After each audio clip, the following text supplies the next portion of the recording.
তুমি ভয় করো আখিরাতের কথায়। যিনি আমাদের সৃষ্টি করেছেন তিনি আমাদের জ্ঞান দিয়ে পাঠিয়েছেন। আর ইসলামকে ভয় পেও না, ইসলামই হচ্ছে মানুষের একমাত্র মুক্তির ঠিকানা। আর দুনিয়া হলো আখিরাতের শস্য ক্ষেত। আরে বইলো না, আমার ভাবে মাদ্রাসায় পড়াশোনা করছে তো একটু বেশি হাদিস বলে। আর বর্তমানে কে হাদিস মেনে চলে বলো? দুনিয়া যে কত পাল্টাই গেছে ভাবি জানে না। আর সন্ধ্যা হলে একটু বাহিরে যেতে চাইলে বলে কেন, কোথায়, দুনিয়ার প্রশ্ন করে। দূর চাই আর ভালো লাগে না। ভাবি আসার পর থেকে বাসাটা যেন একটা জান্নাতের বাগান হয়ে গেছে। সারা জীবন ঘরে বসে থাকছে তো দুনিয়াতে যে কি চলে কিছুই সে জানে না, তার ধারণাই নেই। এই রুবিনা, একটু কাটো ফোনটা। জি ভাবি।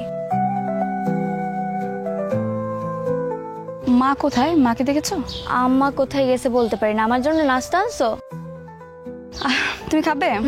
আচ্ছা নাও। আচ্ছা রুবিনা, তোমাকে একটা কথা জিজ্ঞেস করি, কিছু মনে করবেন না, ওকে? বলুন। আগে তোমার জামা কাপড় ঠিক করে বসো, তারপর বলছি।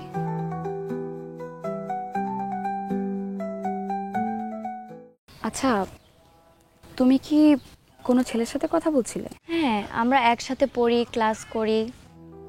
আচ্ছা, তার মানে তুমি কথা বলো ছেলেদের সাথে। সেই ছেলেগুলো কি শুধু তোমার বন্ধু, নাকি বন্ধু থেকে একটু বেশি কিছু? ভাবি আজকালকার যুগে ছেলে আর একটা মেয়ে কিসের সম্পর্ক থাকে তুমি বুঝো না? হ্যাঁ, আমি বুঝি, আমি জানি কি জানি না সেটা বড় বিষয় না। বড় বিষয় হচ্ছে আমাদের পৃথিবীতে বাঁচার জন্য ইসলামে কিছু বিধিবিধান আছে প্রতিটা নারী পুরুষের। আর সেই বিধিবিধানগুলো মানাটা আমাদের জরুরি। দেখো, তুমি আমাকে বলো, তুমি কি ওই ছেলেটাকে পছন্দ করো? পছন্দ করি কিনা জানি না, তাকে বাজিয়ে দেখছি একটু। আচ্ছা, বাজিয়ে দেখো, সমস্যা নেই।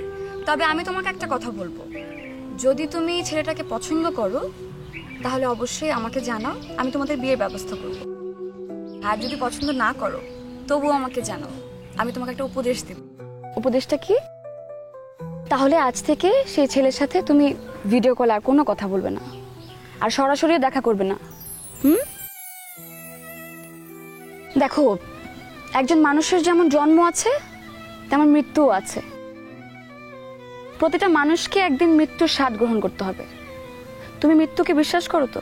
কেন করব না? যাই হোক, আমরা তো মুসলমান, তাই না? আলহামদুলিল্লাহ, শুনে খুব খুশি হলাম। তবে একটা কথা কি, তোমাদের পরিবারে আসার পর থেকে পরিবারের প্রতিটা মানুষদের দেখছি সবাই না সবকিছু জানে, সবকিছু বোঝে, কিন্তু কেউ মানে না, আমল করে না। আসলে জানার চেয়ে মানাটা খুব জরুরি। তুমি আস্তে আস্তে মানা শুরু করো, দেখবে ইসলামের সকল বিধিবিধান মানাটা অসম্ভব কিছু না। কোরআনে সূরা বনী ইসরাইলের 32 নম্বর আয়াতে স্পষ্টভাবে বলা হয়েছে, তোমরা জিনা তথা ব্যভিচারের কাছেও যেও না, এটা অশ্লীল কাজ এবং মন্দ পথ। তোমাকে আরেকটা কথা বলি, রাসূল সাল্লাল্লাহু আলাইহি ওয়াসাল্লাম বলেছেন, সেই নারীর সর্বশ্রেষ্ঠ নারী যে তার স্বামীর অনুগত্য করে এবং তার সন্তানদের সুন্দরভাবে লালন পালন করে। সরি ভাবি। তুমি আমার কথা কিছু মনে করো না, তুমি ভয় করো আখিরাতের কথায়। যিনি আমাদের সৃষ্টি করেছেন তিনি আমাদের জ্ঞান দিয়ে পাঠিয়েছেন। আর ইসলামকে ভয় পেও না, ইসলামই হচ্ছে মানুষের একমাত্র মুক্তির ঠিকানা। আর দুনিয়া হলো আখিরাতের শস্য ক্ষেত। ভাবি আমাকে আরো কিছু হাদিস বলো, আর হাদিসের কিছু বই দিয়ে যেও, যেন আমি শিখতে পারি, বুঝতে পারি এবং আল্লাহর পথে চলতে পারি। শোনো, কোরআনে বলা হয়েছে, যে মুমিন নারী পুরুষ সৎকর্ম করে আমি তাদের সুন্দর জীবন দান করব এবং আমি তাদের আমলের সর্বোত্তম প্রতিদান দেব। আর ইসলামে নারীদের শিক্ষা গ্রহণ করার অধিকার আছে। রাসূল সাল্লাল্লাহু আলাইহি ওয়াসাল্লাম বলেছেন, বিদ্যা অর্জন করা প্রতিটা মুমিন মুসলমানের জন্য ফরজ। হাই রবি, তুই এনে কি করস? আসসালামু আলাইকুম আম্মা। ওয়ালাইকুম সালাম। আপনাকে খুঁজছিলাম মা। কেন খুঁজতেছ আমারে?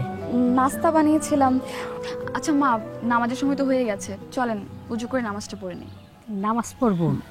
মা আমিও আজকে নামাজ পড়ব। আলহামদুলিল্লাহ। চলো তাইলে। চলেন মা, চলো। আম্মা তাহলে আপনারা যান, আমি নাস্তাটা বানাই আইতেছি। পুজো করে নেন আপনারা তাহলে।